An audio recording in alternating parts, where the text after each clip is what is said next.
Bienvenidos a la segunda temporada de Emprendedos, un espacio de charlas y entrevistas con emprendedores y directivos que nos cuentan sus retos, sus iniciativas y comparten sus secretos de liderazgo e innovación. Bienvenidos a Emprendedos, soy Germán Coppola y hoy tengo el placer de poder compartir con Francisco Santolo este episodio número 26 de la segunda temporada de Emprendedos. Francisco es CEO de Scalable. Scalable está presente en 20 países y 25 ciudades. Es economista y graduado de MBA. Estudió en prestigiosas universidades como Harvard, Stanford, Kellogg, Chicago Booth, MIT y Singularity. En 2017 la revista Forbes lo destacó como el hacker de las startups. Emprendedor desde los 13 años, aparte de ser el CEO en Scalable, ha dirigido boards en más de 40 empresas que ha cofundado en diferentes industrias. Regularmente entrena y capacita a emprendedores para lograr sus objetivos en su Startup Academy. Por más de 10 años también ha sido un intrapreneur, construyendo y liderando divisiones de marketing regional y planificación comercial para corporaciones multinacionales en América Latina, Medio Oriente y África. Francisco, bienvenido a la segunda temporada de Emprendedos. Muchas gracias por estar aquí. Muchas gracias a vos, Germán. Un placer estar contigo. Bueno, Francisco, cuéntame un poco más de esta metodología sorprendente dentro de Scalable. Cuéntame cómo funciona, en qué consiste. Bien, en el 2013 hice mi primer posgrado afuera, en Kellogg, y aprendí mucho, me quedó muy marcado el tema del networking. Y empecé a juntarme con personas y ver cómo podía yo, desde lo que era simple para mí, ayudar a los demás. Y me empezaron a pedir ayuda con empresas. Tratando de ayudarlos de una forma más seria, puse a reestudiar la teoría de emprendimientos y me di cuenta que había muchísimas metodologías nuevas. Y al ponerlas en práctica con estos emprendedores me di cuenta que eran muy poderosas. Entonces Scalable surge tiempo después, muy ligado a eso, pero en 2016, como una manera de poner en práctica estas metodologías que me habían entusiasmado y había profundizado en Stanford. Y nada, y haciendo esto con muchos emprendedores, fundando más de 50 empresas y liderando sus boards, no solo me fui dando cuenta que eran muy, muy poderosas, sino que no eran utilizadas o bien utilizadas por el ecosistema de startup tradicional. Después fui entendiendo los motivos, que no eran enseñadas por las universidades vigentes, ni siquiera las universidades top. Y por otra parte, en el camino, trabajando con tantos emprendedores talentosos y tantos socios, fuimos descubriendo cosas para agregarles, cosas para modificar, cuáles de las cosas que estaban en los libros eran más fáciles de aplicar y más poderosas, cuáles confundían, cuáles eran poderosas pero eran difíciles de aplicar, y se fue formando en el tiempo, luego de 5 años de empresa, esta metodología que hoy llamamos la metodología Scalable, que está muy basada en literatura de máximo nivel, aprendizaje en estas grandes universidades, pero sobre todo la experiencia práctica de muchos años de emprender en distintas industrias y realmente ver qué es lo que te permite hacer posible. Y Francisco, ¿qué has detectado que son los problemas más grandes a la hora de emprender? Puedo señalar muchos. Uno de los grandes problemas es la desinformación que existe y de alguna manera los incentivos que se generan que hacen que los emprendedores se metan de alguna manera en una trampa.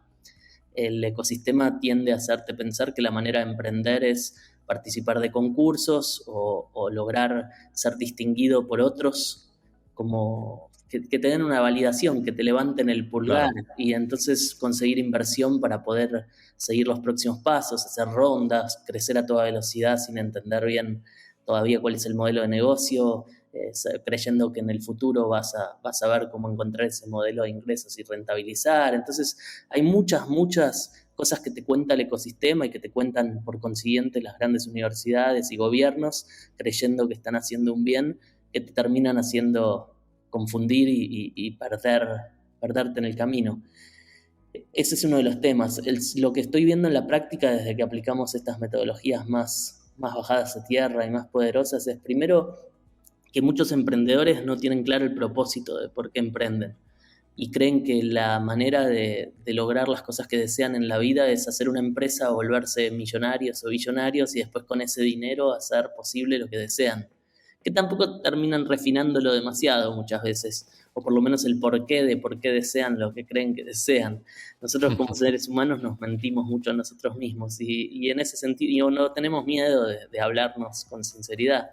Y en ese sentido, cuando uno no es exitoso, pasa por un camino muy duro, y cuando uno es exitoso también, porque termina en un lugar, en un éxito que no es el de uno y del que no es fácil escapar, y la vida se va pasando con logro tras logro tras logro, sin llegar nunca a lo que realmente nos importa, o envejeciendo de una manera que las prioridades cambian y lo que empezamos por un motivo ya no tiene sentido. Otra de las cosas como problemas de emprender es el tema de las ventas y el tema justamente bastante ligado a esto del propósito. Muchos emprendedores se dejan llevar por algo que hacen bien o una pasión. Entonces, por ejemplo, me gusta cocinar o me gusta hacer ropa. Y justamente esas dos industrias son de las más difíciles que existen cuando empiezas a mirarla desde una visión de negocios. Y entonces el que cocina pone un restaurante y el que hace ropa pone una tienda de ropa. Pero justamente lo que les gusta, que es diseñar o cocinar, no tiene absolutamente nada que ver con la gestión de un restaurante o no tiene absolutamente nada que ver con poner una tienda. Claro. Una pregunta clave a la hora de emprender, ¿no? Yo he sido emprendedor 20 años y es cierto que van saliendo, he visto muchísimas metodologías, como estás contando tú ahora, ¿no? Que van surgiendo, ¿no?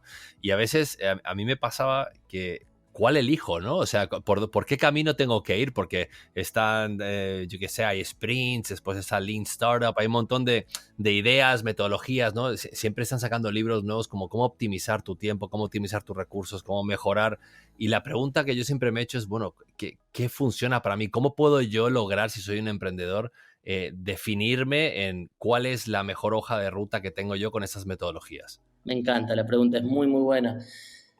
Lo primero que hay que entender es que realmente se puede aprender a emprender y que leer es hoy en día una de las grandes ventajas para emprender. Cuando yo empezaba con Scalable y decía esto hace 5 años, parecía una locura y me subía a los escenarios y una frase que repetía era: emprendedor que no lee está en tremenda desventaja, emprendedor que lee vence a emprendedor con dinero, y decía esas máximas que eran un Sí. poco provocativas, pero que hoy en día cada vez está más claro que realmente es el conocimiento el que te permite hacer las cosas mejor.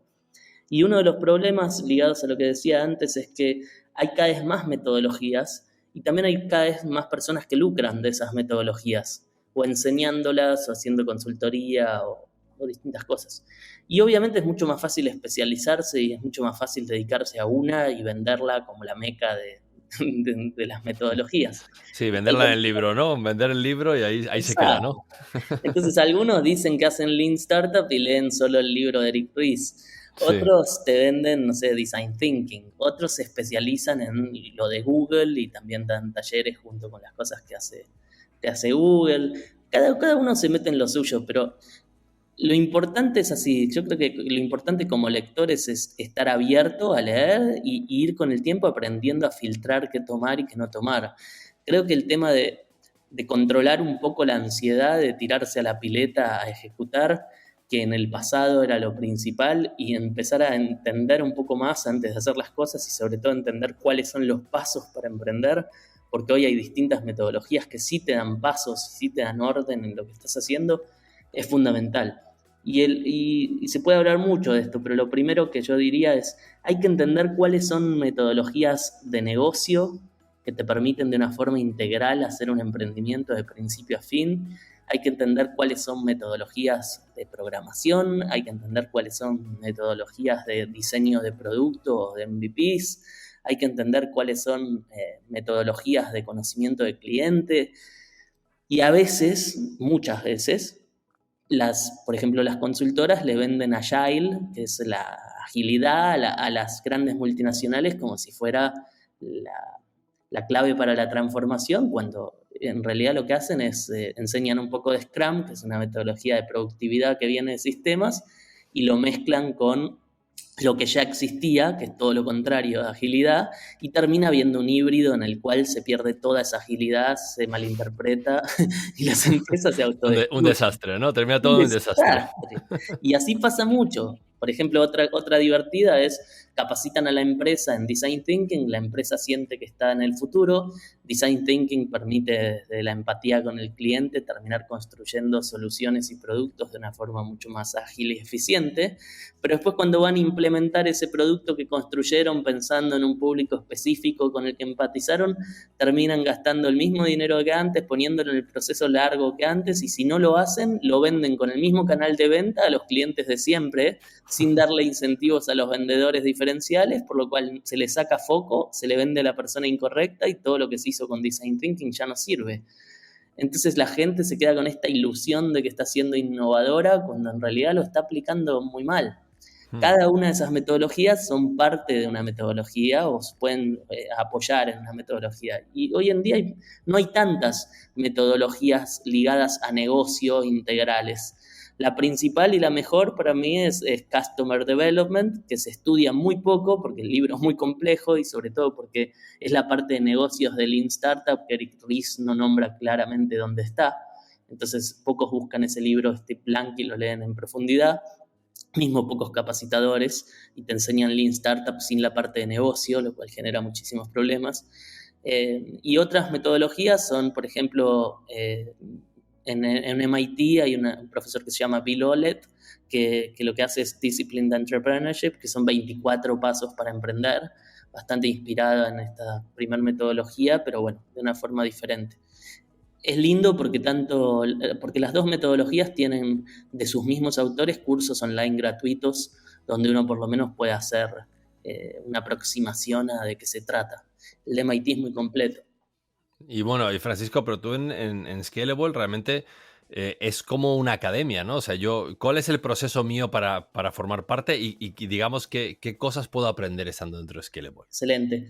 Nosotros fuimos descubriendo que la mejor manera de aplicar estas metodologías y como donde más provecho se les saca es trabajando con gente muy diversa a uno.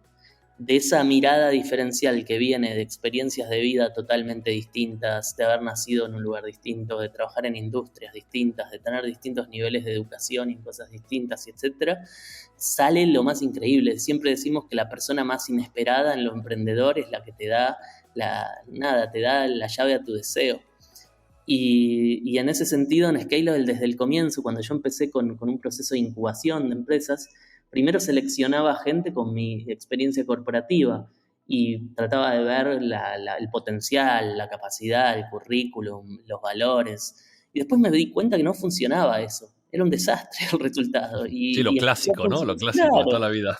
Y empezó a funcionar cuando empecé a seleccionar solo por valores y determinación. O sea, la combinación de una persona que no quiere hacerle daño a los demás, todo lo contrario, que está abierta a colaborar, que tiene la humildad de aprender, el atributo de tener determinación, de que deseas fuerte ser emprendedor y deseas algo y tenés un propósito claro.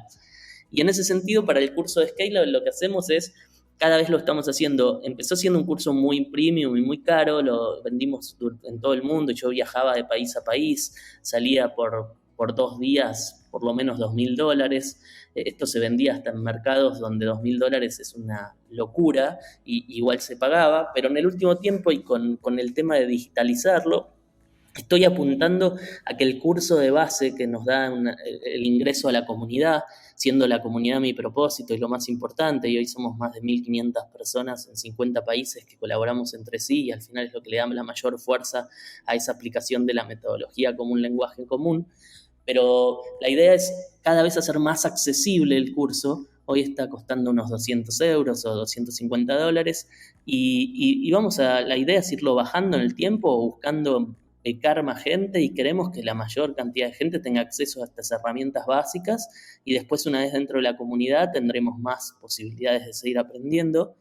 Pero básicamente el proceso es: uno se anota, tiene un curso que es híbrido, en el sentido de que tiene 2 sesiones en vivo conmigo, donde aplicamos las cosas, y también tiene un mes de acceso a la plataforma con todos los contenidos grabados que lo fuimos haciendo y después produciendo en base a lo que hice en distintos países. Está en 3 idiomas, está en inglés, español y portugués, por lo cual tenemos acceso a gente en esos 50 países. Y lo que termina pasando es que en ese mes no solo vas aprendiendo y aplicándolo a tu negocio, sino que vas trabajando con las camadas de personas que empiezan todas juntas, que son entre 50 y 100 personas, y al terminar pasás a ser parte de esta red para siempre. Entonces en esta red, ahora estamos haciendo todas las semanas un evento de networking donde o aprendemos o nos relacionamos o lo que sea, y es horizontal. Cada miembro puede vender en la red, puede promocionarse en la red, puede pedir ayuda, puede gestionar, puede conseguir proveedores, puede conseguir compañeros para asociarse, y tenemos de todo. Tenemos desde cónsules hasta deportistas profesionales, tenemos, no sé, PhDs, exalumnos de todas las universidades top del mundo, tenemos personas que tienen sus restaurantes, tenemos expertos o famosos en distintas cosas, que tenemos campeones no iba a decir de vuelta la parte deportiva, es muy, muy interesante. Uno aprende muchísimo de la diferencia. Tenemos personas en condiciones de vulnerabilidad económica y todos nos integramos de igual a igual. Y tenés al CEO de la multinacional, que tenemos varios que hicieron el curso, y mezclándose de igual a igual con personas de la otra parte del mundo y que por ahí están empezando su carrera y les gusta algo en especial o tienen una pasión. Y lo que surge es increíble, porque no es que esa persona aprende del CEO, todos aprendemos de todos y a todos nos cambian la vida, todos. Es muy increíble. No, es increíble el poder que tiene el networking, ¿no? Por lo que estás diciendo, más que el curso, que obviamente te da una base bastante sólida y robusta, ¿no? Para poder emprender, para poder, bueno, mejorar tu empresa. Lo bonito es eso, ¿no? Que cuando en esas metodologías, yo siendo emprendedor hace 20 años, en esas metodologías está muy bien, pero ¿a quién le preguntas cuando tienes una duda de Exacto. algo, ¿no?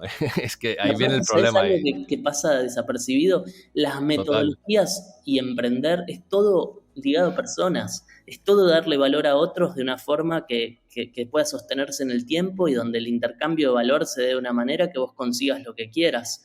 Lograr cosas en la vida es lo mismo y al final todo lo generan las personas. Entonces, en ese aprendizaje de abrirse a todos, de tener ganas de descubrir y tener ganas de dar primero y saber que eso va a volver, en ese aprendizaje la gente, sin darse cuenta, está practicando las herramientas de la metodología, que después tienen que ver con poderse armar una base de datos y sentarte a conversar uno a uno tomando café con clientes, con proveedores y lograr ver adentro de ellos y entender qué desean y lograr hacer esos intercambios virtuosos de mediano plazo y tener una lectura estratégica del negocio, que al final es tener una lectura estratégica de las personas. Entender al resto es lo que claro. hace que las cosas se logren. Bueno, y hay que creer en las ideas, ¿no? Aparte de lo que estás diciendo y en ti mismo, pero ¿por qué Exacto. crees que nos cuesta tanto a veces creer que Cuesta somos mucho. mejores de lo que pensamos? ¿Por qué? Mira, es muy loco porque por un lado nos formaron de una manera que todo tenía que ser un logro, muy ligado al movimiento de la revolución industrial y lo que vino después de producir con eficiencia para tener bajos costos para poder acceder a la clase media creciente. Entonces nos formaron con tener que sacar buenas notas en el colegio y buenas calificaciones y después tener que ser el mejor en la facultad para conseguir un buen trabajo y después tener que ser el mejor en el trabajo y tener ascensos y mostrar éxito y lograr tener dinero y tantos requisitos que tenemos sociales que bueno, con el tiempo los que vamos madurando un poco más logramos desapegarnos un poco, pero lo tenemos muy, muy metido adentro. Y, y en ese sentido, creo que la exigencia fue tan grande que por un lado nos cuesta salir de eso y creer que si hacemos las cosas con apoyo de los otros tienen el mismo mérito. Muchas veces veo que desde los emprendimientos y cuando empezás a ver la metodología, a veces los negocios más fuertes y los que te llevan a lo que querés son los más simples. Pero por alguna manera cuando es demasiado simple la gente se niega a agarrarlo. Es como si te encontraras pepitas de oro en el suelo. Bueno, Claro. a algunos les cuesta agarrar la pepita, sienten que hay algo raro, algunos pasan de largo. Con la pepita creo que es más claro que uno probablemente la agarraría, pero en los negocios y en lograr lo que uno quiere en la vida muchas veces nos saboteamos y dejamos pasar las cosas simples para complicarnos y ir por el camino de logro para un día llegar a algo que al final es una trampa, ¿no? Y, y creo que esto Eso es con respecto a cómo surge de que tenemos que ser mejores. Y ese tener que ser mejores al final nos da un miedo terrible, porque nos hizo doler muchas veces. Cada vez que no fuimos mejores, nos sentimos de alguna manera violentados, o nos sentimos poca cosa, o sentimos que no éramos suficientes, que al final es no ser suficientes para tener el reconocimiento del otro, para ser queridos. Es más simple cómo funciona. Desde niños creemos que si no hacemos las cosas de forma excelente en esta sociedad, no nos va a querer nuestros padres, no nos van a querer nuestros amigos, no nos van a respetar las personas que se supone que son las que son expertas y se les da la valoración. Y en ese sentido creo que todos estamos muy dañados y muy marcados y nos cuesta mucho abrirnos a los demás y nos cuesta mucho exponernos y mostrar quiénes somos y salir de lo que se supone que es la norma, sobre todo los más grandes, porque las generaciones nuevas vienen muy diferentes. Están en un mundo donde mostrarse y mostrar algo diverso es la forma de tener identidad y eso es muy interesante. Pero creo que viene por ahí, tenemos terror.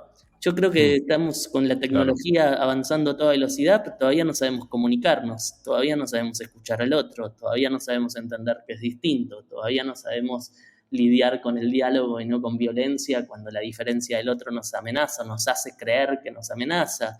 Como seres humanos, creo que lo que te vas dando cuenta cuando emprendés y acompañás a gente a lograr sus deseos es que muchos estamos llenos de mecanismos para protegernos, como puede ser el ego, como puede ser cualquiera de esas cosas que hacemos como coraza porque tenemos miedo.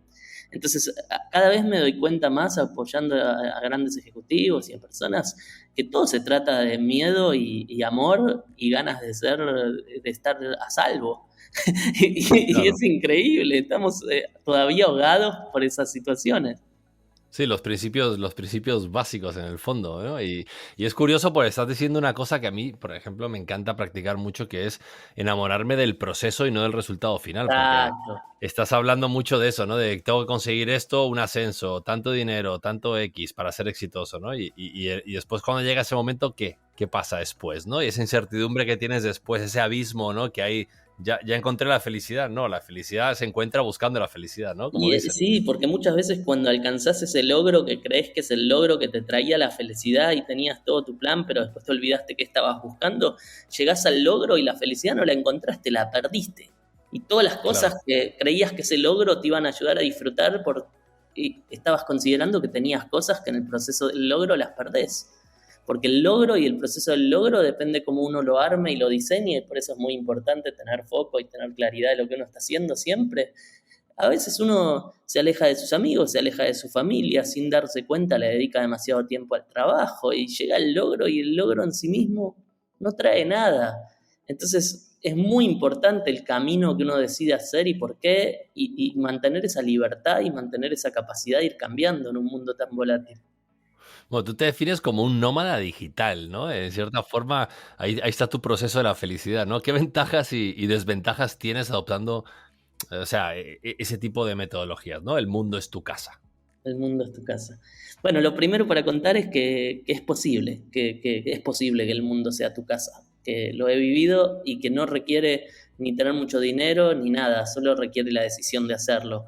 Hoy en día cada vez viajar es más barato, está bien, pasó lo del coronavirus y entonces las cosas se hacen más complejas, pero esto va a volver en algún momento a la normalidad y la verdad cada vez viajar va a ser más barato, la posibilidad de quedarse, bueno, el real estate también está cada vez más barato, las posibilidades de alojamiento cada vez más baratas y cuando te querés dar cuenta a veces es más económico viajar mudándote de país, buscando oportunidades, que quedarte en una ciudad de poder adquisitivo medio alto que termina siendo mucho más complejo. Eso por un lado. Por otra parte, tiene lo lindo de que, nada, tenés una visión y una apertura y una capacidad de generar relaciones en distintos lugares del mundo que te hace ver que es infinita la diversidad humana, pero por otra parte es increíble lo parecidos que somos todos cuando vas a lo básico, ¿no? Todos queremos, eso Claro. que decía, amor y reconocimiento y salud y estar tranquilos. Eh, Y nada, a mí personalmente me encanta el tema de comer comidas de distintos países. Yo llego a cada país y me transformo. De golpe soy la persona del país y como lo del país y hago las cosas que hacen las personas del país y me integro con la gente de cada país. Y así realmente lo de la casa es el mundo se fue convirtiendo en un mundo donde el país al que voy tengo todas mis amistades, tengo parte de la comunidad de Scale, tengo alumnos y es muy, muy lindo. Ahora, la parte dura es que en general cuando uno es nómada digital no viaja para pasear. Uno se la pasa Claro, trabajando 16 horas y te la pasas o en un aeropuerto o te la pasas en un hotel y realmente es muy lindo, pero es muy desgastante y tampoco es que estás haciendo turismo ni estás trabajando duro y con todos los problemas de tener que adaptarte a distintas situaciones con menos infraestructura que te sostiene ordenado. Por ejemplo, a ver, mantener una dieta sana se torna difícil, mantener un ritmo de ejercicio o alguna rutina de las cosas que haces es más desafiante, no quiere decir ninguna de las dos que es imposible. El tema de las amistades está buenísimo. Cuando vas a cada país tenés gente que querés, pero tenés un montón de gente en otros países que extrañás. Entonces siempre estás extrañando a mucha gente. Eh, qué sé yo. Hay, hay muchos puntos positivos y muchos puntos muy negativos. Tenés lo del jet lag, que te estás cambiando de zona horaria todo el tiempo y tu cuerpo se levanta y no entiende dónde está. Es muy curioso, para mí es muy natural, pero sí, mi vida es bastante atípica para cualquier persona. porque este año, ¿en cuántos países has vivido ya?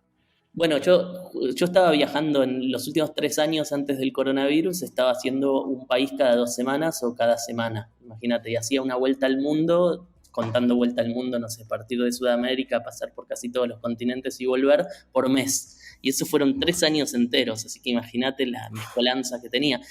Había países, después empezás a ver cosas divertidas, hay países donde es más caro lavar la ropa que comprar, entonces a veces viajás y no llevas ropa y la dejas en un hotel y la pasas a buscar después. Empezás a hacer conductas muy, muy graciosas que son la manera de optimizar un mundo que no es global, entonces no está preparado para esto todavía. Pero cada vez es más común. Y ahora con la cuarentena, que en el último año y medio viví en 3 países.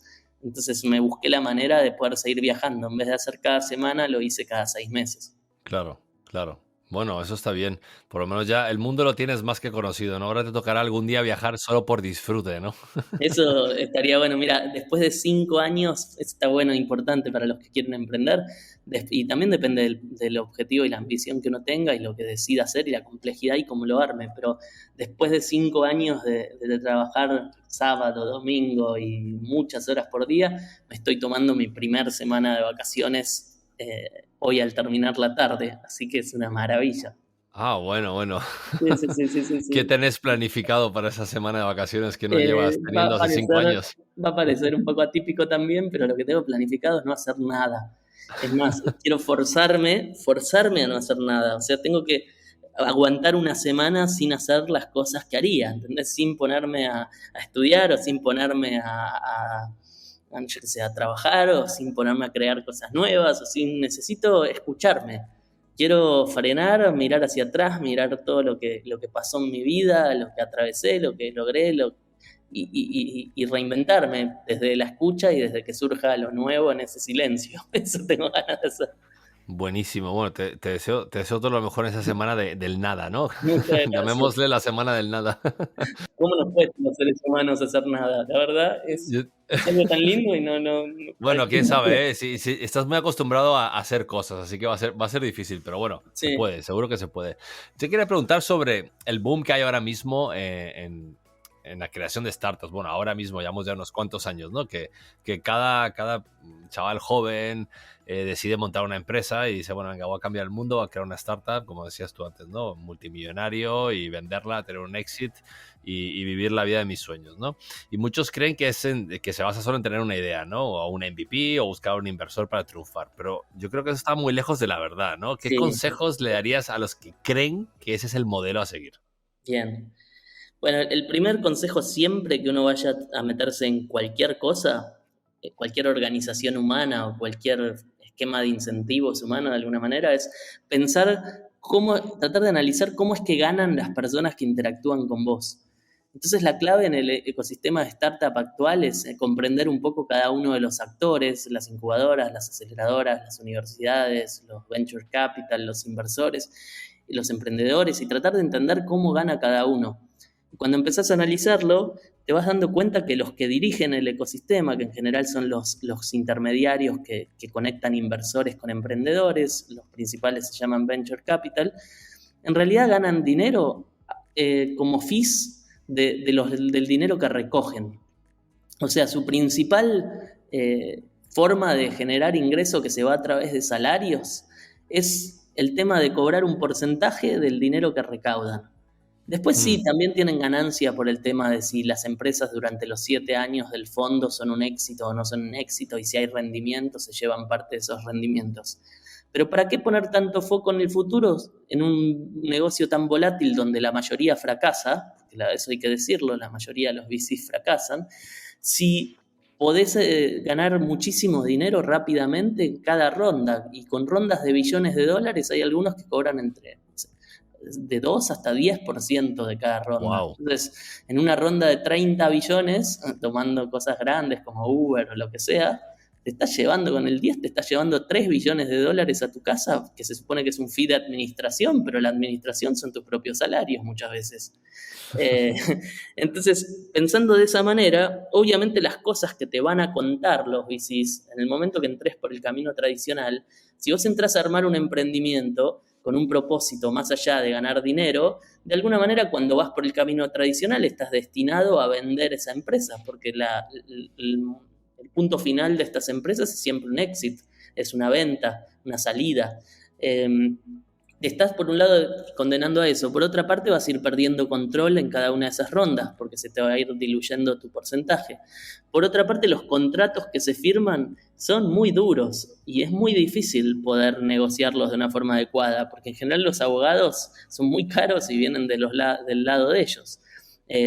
Pasa muchísimas veces que uno queda fuera de su empresa con una participación minoritaria y sin la posibilidad de controlar nada, muy rápidamente queda esclavo de su propia empresa. Yo lo llamo empleado en relación sin relación de dependencia, sin los beneficios de la relación de dependencia. Quedas esclavizado y es como si fueras un empleado que no tiene ningún derecho, porque perdés todo si te vas. A veces no te dejan ni hablar de lo que está pasando. Entonces, yo creo que lo que hay que entender primero es qué deseas.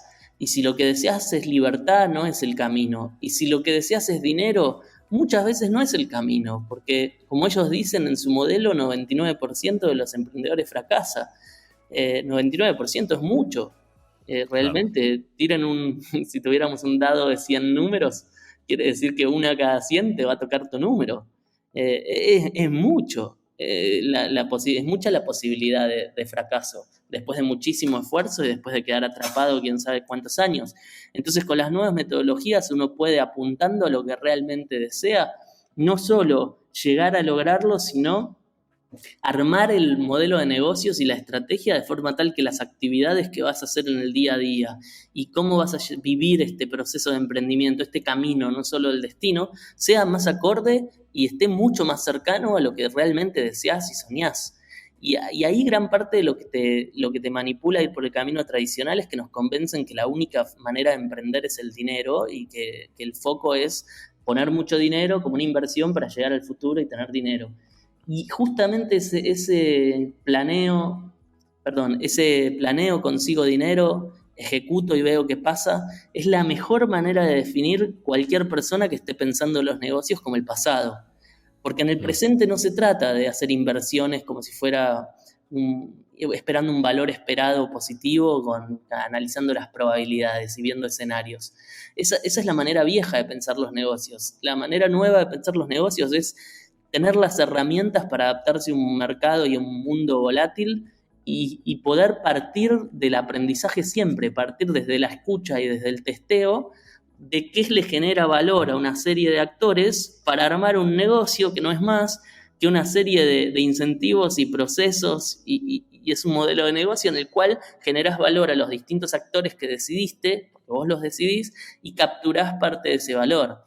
Cuando lo empezás a ver así, Generar dinero con un negocio no es más que darle valor a alguien que está dispuesto a pagar por ese valor. Si Claro. una persona realmente está dispuesta a pagar por ese valor, no necesita que tengas el producto listo en una estantería para irlo a buscar y pagar, y que vos hayas hecho todo el proceso y la inversión antes. Hoy en día hay infinitas maneras de hacer negocios con modelos de negocios habilitados por canales, por ejemplo, digitales, donde vos vendés primero y con el dinero que te entra podés generar el producto o el servicio, o podés entregarlo más tarde, o podés jugar los plazos como vos quieras. Y hay muchas maneras de hacer negocios sin nada. El primer paso debería ser entender qué estás haciendo y entender a quién satisfaces. Generar el producto después es fácil, tenés millones de empresas que puedes tercerizar para hacer las cosas. Las empresas multinacionales se cansaron de generar proveedores de alto nivel que producen, distribuyen, venden, etcétera. Y eso está a disposición de los emprendedores hoy. Entonces mi consejo es: lean y relaciónense. Hay muchas otras maneras de hacer las cosas y no crean que el ecosistema actual es la panacea. No lo es. Tiene más trampas que posibilidades. No, interesantísimo lo que estás contando, la verdad estoy completamente de acuerdo de que ahí se ha metido, ¿no? La gente en esa rueda, ¿no? Pensando en que no, yo si quiero montar una empresa tengo que buscar inversor, ¿no? Yo estuve una época intentando buscar inversor porque es lo que pensé que tenía que hacer, ¿no? Y al final me di cuenta de que, a ver, no sé si quiero perder mi libertad, ¿no? El motivo que tengo mi empresa es porque tengo unas ciertas libertades que las Exacto. disfruto. Y si me meto con alguien, ya voy a tener a alguien diciéndome lo que tengo que hacer o cuándo tengo que dar un estado de cuenta, resultados. Y dije, no sé si yo quiero estar. Para eso me hubiera ido a una empresa, ¿no? A una Exacto. corporación. A veces es mejor tener tu jefe y tener un gran sueldo y que vayas creciendo y Claro, listo. O sea, no claro. se compliquen la vida. Si lo que quieren es libertad, no es el camino. Y si lo que quieren es ganar dinero, y el 99% de las chances es que ganes más en la empresa. Pues tú vienes del mundo corporativo, ¿no? Entonces, ¿por qué crees que las corporaciones, si es que crees esto, deberían de adoptar modelos que están adoptando ahora mismo las startups? No, yo estoy convencido de eso, estoy totalmente convencido. Y la razón tiene que ver con que el mundo cambió, la lógica que tenemos en la teoría de negocios que nos enseñaron en todos lados y se sigue enseñando en las facultades, está ligada a la revolución industrial y a esta necesidad de cuando se inventa la línea de montaje en 1908 con Ford, qué sé yo, había necesidad de producir a escala, porque era la única manera de reducir los costos de forma tal de que pudieras tener consumidores, porque no había un poder adquisitivo de ese nivel y no venimos de un mundo donde tenemos más de 100, 150 años donde hay un grupo grande de personas que consume. El mundo era una minoría consumiendo y una mayoría produciendo desde siempre. Con la revolución industrial eso se invierte. Y entonces las corporaciones tienen todo un esquema de gestión muy ligado al taylorismo, donde la idea era trabajar y producir con eficiencia para poder reducir los costos y generar esos márgenes razonables. El mundo cambia violentamente. Hoy con todo el avance tecnológico ya la gente no quiere cosas genéricas, uno quiere cosas más personalizadas, uno está acostumbrado a elegir cómo va a ser su lista de playlist y entonces cada uno tiene yo qué sé, Apple Music o Spotify, pero el producto de todos es totalmente distinto y así hay millones de cosas. Todo es modular, todo es personalizado, todo es no para un mercado masivo, sino empieza a ser de nicho y segmentado. Cada vez más hay empresas unipersonales con marca personal que hacen que compiten de igual a igual con universidades o compiten de igual a igual con grandes industrias. Y en esa personalización, el esquema y la organización de las corporaciones deja de tener mucho sentido, al punto de que la disrupción es cada vez más fuerte. Emprendedores desde su sofá, usando proveedores de las mismas empresas y con un modelo de negocio adecuado, generan unos problemas enormes a las corporaciones. Y las corporaciones muchas están en problemas y muchas están con el dilema del innovador, que es algo que escribe Clayton Christensen, que es un teórico favorito, lo admiro muchísimo, lo conocí en Harvard, y que tiene que ver con que las empresas siguen haciendo lo que venían haciendo y eso es coherente para los grandes CEOs porque los incentivos del mercado te piden que te enfoques en las ganancias y los retornos del mes que viene o del quarter que viene y crear una innovación cuando tu volumen de ventas es tan grande en un producto principal es es sumamente imposible que vos lances algo que tenga un volumen de negocio grande como para que el mercado le importe. Tomemos el caso, no sé, cuando iPhone lanza el Apple Watch, no tiene chance de lanzarlo para una mayoría, perdón, para los early adopters o visionarios que están preparados para consumirlo incompleto al principio. Entonces tiene que lanzarlo en el canal de ventas que ellos tienen. Obviamente al principio el mercado quería saber los números de venta y Apple no los comunicó por muchísimo tiempo. ¿Por qué? Primero porque al principio cuando lanzás un producto novedoso, la mayoría de la gente que compra tu marca, pero no es la visionaria, no va a estar contenta con ese producto. Segundo, la cantidad de ventas no puede ser suficientemente relevante como para ni siquiera compararse con el producto principal. Y entonces los fomentos o los incentivos a la innovación en las empresas son muy pequeños y a veces son antiintuitivos.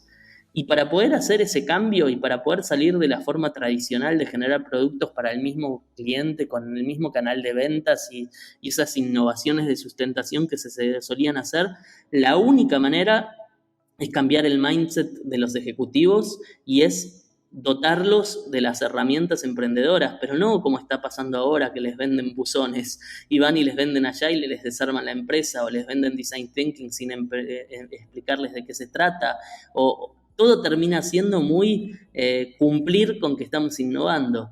Ahora, son pocas las empresas que lo hacen bien, pero las empresas que lo hacen bien, como Amazon, que es una empresa de modelo de negocio, ya vemos el impacto que tiene. O sea, no deja de subir nunca el nivel de riqueza de Jeff Bezos. Es una locura lo que está logrando este muchacho. Se está comiendo la tierra, pero es porque es una de las pocas empresas occidentales que está ligada a entender la nueva manera de hacer negocios. Él no trabaja en una industria o mercado. Él va metiéndose en distintas industrias, en distintos productos, va cambiando sus consumidores, juega para un lado, juega para el otro, apalancándose en la parte fuerte del modelo de negocio que descubre cuando hace pequeños testeos partiendo de la escucha del usuario y el análisis de datos del usuario. En Oriente sí hay muchas empresas que están jugando el nuevo juego. Yo creo que el tema se invirtió y los que están liderando esta nueva manera de hacer negocios están en Oriente. Y nosotros tenemos un gran desafío porque estamos muy alejados de lo que hacen y estamos con una visión muy una ambición muy de liderazgo occidente que no nos permite, por el hecho de no viajar y hacia allí seguido, ver la diferencia que se está generando. De vivir en Asia, estuve viviendo en Hong Kong, pasando mucho tiempo en Malasia, Singapur, Indonesia, Japón, trabajamos para esos mercados. Es China, es impresionante lo avanzados que están en fintech, lo avanzados que están en todas las nuevas tecnologías y sobre todo cómo lo tienen aplicado a la vida diaria. Todo está simplificado allá y en Occidente no se ve, las cosas van mucho más lento. No, increíble cómo hay ciertas partes del mundo que tienen una visión completamente diferente a la que estamos acostumbrados nosotros o a la que nos han educado, ¿no? en el pasado. ¿Y tú ahora mismo a qué reto te enfrentas, Francisco? Qué bueno eso. Mira, algo muy divertido. Parte de nuestra metodología es así. Nosotros consideramos que termina el proceso metodológico cuando despedís al fundador. Es bastante controversial, pero yo siempre explico que el objetivo de uno debería ser despedirse a sí mismo, o de la unidad de negocios, o de la misma empresa. ¿Por qué? Porque ¿para qué crear una empresa que no va a dejar un legado? ¿Por qué si esa empresa tiene algo que ver con tu propósito no querés que crezca más allá de vos? ¿Por qué si tenés la capacidad de generar cosas nuevas te vas a quedar en lo mismo? Entonces, hace 5 años tenemos Scalable, crecimos mucho, crecimos globalmente. Esa globalización la fui con una valijita personalmente a abrir en cada país. Yo creo que el emprendedor es el que tiene que ir abriendo lo nuevo, formando equipos y dejándolos para que repliquen, para poder hacerse despedir al fundador y pasar otra cosa. Y por lo menos debo haber hecho 5 o 6 veces el intento de salir de Scalable para generar otra unidad o para generar otra iniciativa.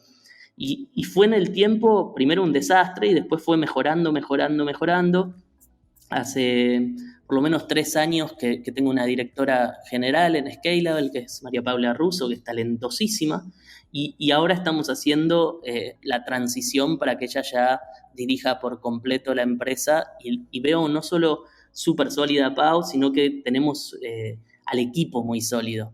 Y esto yo contaba hace poco, lleva mucho tiempo, lleva muchas idas y vueltas, no se trata solo del talento de la gente, se trata de que las personas se vayan adueñando de la cultura, adueñando de la empresa, sintiendo cómodos en el puesto, entendiendo la lógica de la relación entre las áreas, que se vayan fortaleciendo las relaciones entre las personas de la empresa, tener los procesos adecuados, los incentivos adecuados, haber vivido muchas contingencias para que el equipo perciba cómo manejarse frente a los conflictos o los problemas no esperados.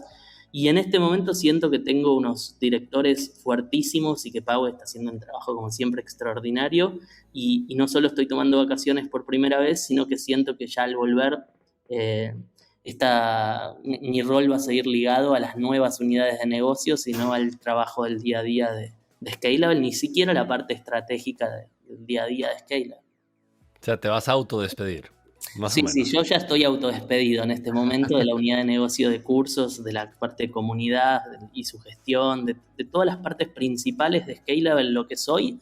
Yo ya estoy más desde un rol de board, estratégico y de mentoreo y de apoyar, pero ya no estoy en la gestión. Y justamente el desafío que enfrento es que eso se sostenga y crezca. Y no es un desafío tan mío, pero de alguna manera siempre mi responsabilidad, dar las herramientas adecuadas, dar el acompañamiento adecuado, estar atento a cosas para poder ayudar en las reuniones, y también no meterme, y también no meter la pata por intervenir de más, y también delegar, ¿no? También, claro, ya lo delegué, pero una cosa es delegar y otra cosa es realmente delegar. Entonces, como fundador, uno siempre suele ver cosas más rápido que los demás y suele ver peligros más rápido que los demás. Y a veces, en este rol nuevo, tengo que aprender a comerme esos peligros y dejar que las cosas pasen. Y que el equipo aprenda a leerlos por sí mismo por el hecho de que pasan. Porque si no los dejo pasar, el equipo no tiene cómo aprender que pasan y prever que van a pasar. Y por otra parte, tampoco tiene cómo probarse como equipo directivo frente a la gestión de esos conflictos. Y uno aprende desde el error, uno aprende desde el conflicto. Entonces, parte de desarrollar un equipo es dejarlo equivocar y parte de desarrollar un equipo es salirse de esa obsesión que tienen y se enseñan los negocios en los VCs de crecer sin errores a toda velocidad, como así fue. A corto plazo está lindo para llegar al mercado y reportar algo, pero a largo plazo no construiste nada valioso, nada que se sostenga en sí mismo. Entonces, es muy lindo el aprendizaje este aprendizaje de partir de la nada, crear la empresa, hacerla funcionar, hacerla crecer, pero en vez de quedarte obsesivo vos siguiéndolas, haciendo crecer no, poder hacer que crezca a través de otros. Y esa es la gran magia de emprender, es no solo hacer posible, sino hacer sostenible, hacer sustentable, hacer que el impacto pueda ser más grande. Y el impacto siempre más grande a través de los demás, y el impacto siempre más grande con los demás. Wow, qué bonita definición, la verdad, Francisco. Y te iba a preguntar que me definas otra cosa más, pero es que me ha encantado lo que has dicho ahora. ¿Cómo defines tú un emprendedor? A mí me gusta esa definición, tanto de emprendedor como de emprendimiento, como de empresas. Yo creo que uno se confunde cuando cree que emprender es crear empresas y ganar dinero. Y creo que la definición más poderosa de un emprendedor es esa persona que sale a hacer posible cosas, que sale a tornar posible cosas, que logra conectarse con lo que desea, con lo que quiere y logra trazar una estrategia y lograr que las cosas pasen. Y lograr que las cosas pasen, justamente, y tiene que ver con una definición de Harvard, muchas veces tiene que ver con que no controlás los recursos para que las cosas pasen, ¿no? No tenés el poder de que pasen diciendo quiero que pasen. No, tenés que generar la manera de convocar otros actores que son personas, entender qué quieren, qué desean y poder armar un esquema en el que reciban algo para que hagan las cosas que son necesarias para que pase lo que vos deseás. Y de alguna manera esa definición es poderosa porque cuando aprendés las herramientas emprendedoras y las mirás de esa manera, emprender es para la vida. Todo lo que hacemos en el día a día es emprender. Todo lo que hacemos a ver, lo hacemos muy mal, por eso no lo vemos tan claro. Pero todo lo que quieras conseguir requiere de otros, siempre. Y todo lo que somos es a través de otros. Y fuimos quienes somos por los otros. Y lo que deseamos está ligado a otros. Y entonces, en ese aprender a relacionarse con los otros y a armar organizaciones, armar procesos, armar incentivos, que hoy los conocemos como empresas, como corporaciones y las imaginamos de una sola manera, pero que ya están evolucionando muy fuerte porque no responden más a lo que fueron creadas para hacer, está el emprender. Pero al final eso son herramientas, son posibilidades, son formas. Lo que uno hace en esencia es generar valor a través de los otros, haciendo que todos ganemos. Qué bonito. No, me encanta. Bueno, excelente definición. Me la voy a apuntar, ¿eh? Ya, gracias. Francisco, te voy a pasar la última parte del podcast porque yo creo que podríamos estar hablando de estos que, bueno, a mí me encanta y me encanta escucharte porque la verdad tienes tanta sabiduría para compartir. Podemos estar horas, yo creo, haciendo tertulias de estas sobre qué se hace mal y qué se puede hacer mejor, ¿no? Dentro de lo que es el mundo de startup. Pero bueno, te quería pasar a la última sección del podcast que yo le llamo ¿Quién es quién?, que es una sección cortita donde te haré preguntas muy cortas para que nos cuentes algo más sobre la parte personal. ¿Te parece? Muy bien. Bueno, ¿cuál es tu palabra favorita? Mira qué bueno. Mi palabra favorita es el otro. El No otro. sé, la verdad no me vino a la mente. No, me parece que el otro es fuente de infinita diversidad. El otro es el infinito. El otro es la capacidad de descubrir que hay 1000 maneras de vivir. Hay capacidad de descubrir que hay 1000 maneras de ser mejor, 1000 maneras de ser distinto, 1000 maneras de transformarse, 1000 maneras de emocionarse con quien el otro es, con su talento, con sus dolores, con su... Por eso yo siento fíjate qué loco, pero cuando vemos teatro, cuando vemos series, cuando vemos películas, nos metemos en el otro. Es la Claro. manera que inventó el hombre de poder vivir distintas vidas y aprender del otro. Si pudiéramos hacer eso con la conversación, es mágico. Yo creo que dije el otro porque en esa altruidad, porque en ese meterse en el otro está el futuro. Porque solo entendiendo al otro podés dar valor desde el lado que lo quiere el otro. Y es la única manera de lograr lo que uno desea. Y es la única manera de descubrir que lo que uno desea está incompleto y que podría ser más lindo. Porque lo que te enseña el otro es lo que te hace aspirar a más. Y ese deseo de reconocimiento o de amor o de lo que sea con el otro o del otro es lo que nos impulsa a más siempre. Entonces creo que dije esa palabra porque lo tengo muy presente. Para mí la clave de nuestro futuro es empezar a respetar al otro, abrazar al otro, deslumbrarse por el otro, descubrir al otro, dar al otro y cuidar, que es otra palabra que a mí me gusta mucho. Creo que la Qué más bonito. asociada a mi vida es cuidar. Qué bueno. ¿Y cuál es tu estilo musical? A mí me gustan mucho los cantautores en español. Siempre es difícil encontrar gente que le guste lo mismo, pero me gustan mucho. ¿Y qué otra profesión aparte de la tuya, la que haces ahora mismo, te hubiera gustado hacer? Bien, me hubiera gustado ser filósofo, realmente. Realmente me parece apasionante también la medicina, pero no tengo las condiciones, sobre todo porque me impresiona mucho todas las cosas que hacen los médicos, pero me parece increíble porque la medicina creo que combina todas estas cosas que me apasionan, de conocer al otro, de poder verlo en situaciones de crisis, de poder apoyarlo, de tener la parte científica mezclada con la parte emocional, mezclada con la parte de resolución de problemas, nada, increíble. Y la filosofía me gusta por el tema de hacerse nuevas preguntas, por el tema de no asumir que las cosas son de cierta manera, por poder tener las verdades de forma relativa y poder siempre volver a preguntarse. Creo que por ahí iría. Bueno, ¿y en qué no eres muy bueno? Soy malísimo en todas las cosas manuales.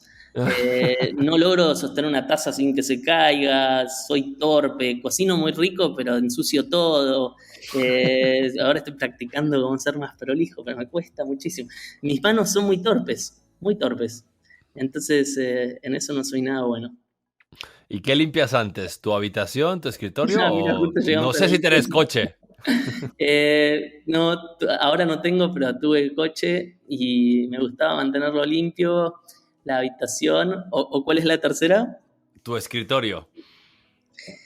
Mira, yo no soy el ideal para esto. Si tuviera que limpiar algo, limpiaría el escritorio, porque trabajar desordenado es un desastre, pero la verdad soy bastante desprolijo.